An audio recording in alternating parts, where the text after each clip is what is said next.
Good afternoon, everyone. It's good to be back with you guys after a particularly challenging time in our family, but we will get through it with God's grace. And it's very hot. You know, we're in the greater New Orleans area for people who are not local, and it is extremely hot today. So everybody's suffering from extreme heat. But anyway, I have been thinking about a quote that I read years ago by Mahatma Gandhi. Mahatma Gandhi was a Hindu and he practiced Buddhism, okay?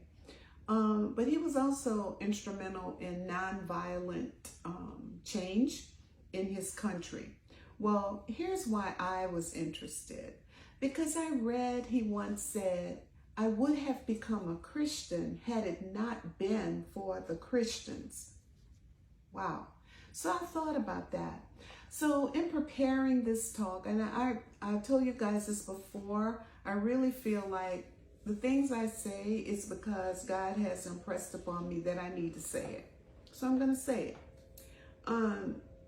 One of the things I did to understand why he said that, I did a little research.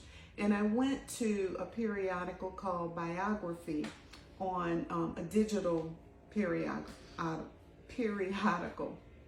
But anyway, it was updated in January 21 by Becky Little. And she gave the backstory of why he said that. He said that because he went to a Christian church in Calcutta, India. And when he went to the church, he was told he could not come in. And the reason he went is because he really wanted to understand Christianity. He had become enthralled with those who worshiped Jesus. He followed it and he wanted to know about Christianity. But when he got to the church, they told him that particular church was only for high caste, C-A-S-T-E, elites, and whites only. That is important because at the time, India had a caste system, which was based not only on race, but other things, social class and everything else. And so I'll just read what Becky said. She said that when he said that, this is what he came away with. He came away with, you know what? I don't want to be in this. I don't want to have anything to do with what you guys call Christianity.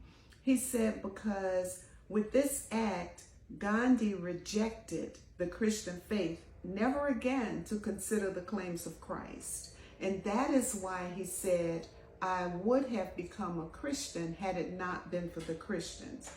Well, when in 1959, he was assassinated.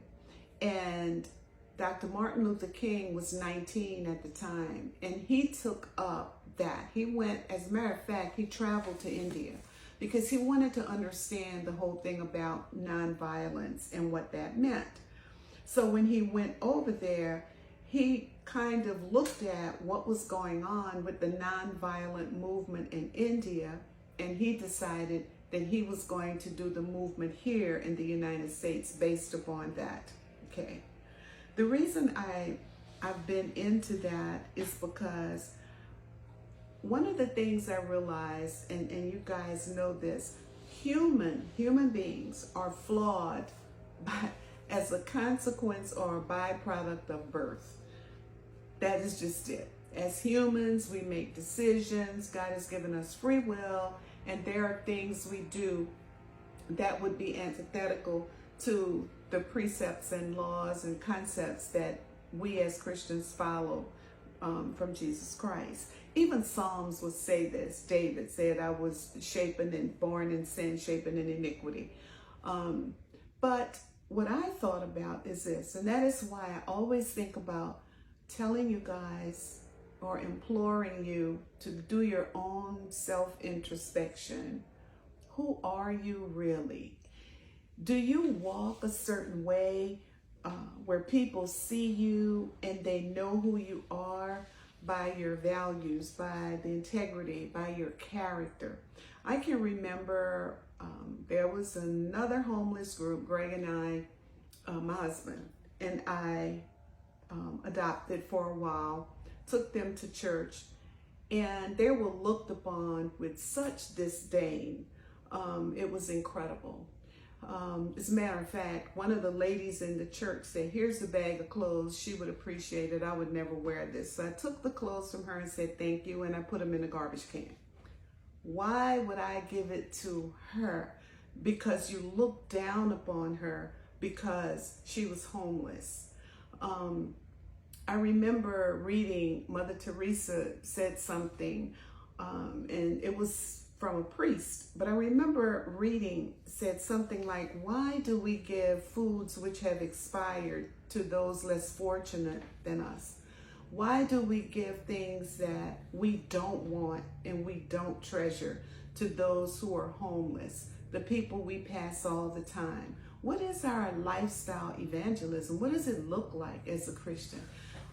Would somebody say, "I would have become a Christian had it not been for you, who you profess Christianity, you profess faith in God, in Jesus Christ, you do the things that God has told us we need to do?